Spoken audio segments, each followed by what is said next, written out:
Narcissistic personality disorder, NPD, is a deep-rooted and chronic distortion of self-perception marked by an intense need for admiration, a sense of grandiosity, and, paradoxically, a fragile self-esteem. From a neurophysiological standpoint, individuals with NPD often exhibit reduced activity in brain regions responsible for empathy, particularly the anterior cingulate cortex and the insula. This diminished responsiveness makes it difficult, if not impossible, for them to emotionally connect with the suffering of others, especially when such connection threatens their idealized self-image. At the same time, the limbic system tends to be hyperactive in response to perceived threats to self-worth, such as criticism or neglect, triggering sharp emotional outbursts. In individuals inclined toward inflicting extreme harm on others, NPD frequently appears as part of the so-called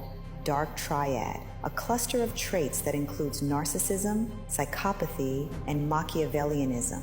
When combined with low anxiety and a blunted sensitivity to consequences, such individuals may resort to manipulation, devaluation, and aggressive tactics as a means of asserting dominance or reinforcing self-image. Not all people with NPD display overtly destructive behavior, but under certain conditions, such as chronic humiliation in childhood, emotional neglect, or unpredictable parental control, a stable worldview can develop in which relationships are seen as arenas for domination, retribution, or self-preservation, sometimes with profoundly negative outcomes. One lesser-known characteristic of NPD is what's often called cold empathy or vacuum empathy, the ability to cognitively understand the emotions of others, not for the sake of connection, but as tools for strategic influence. This can create a convincing illusion of emotional depth, beneath which lies calculated intent.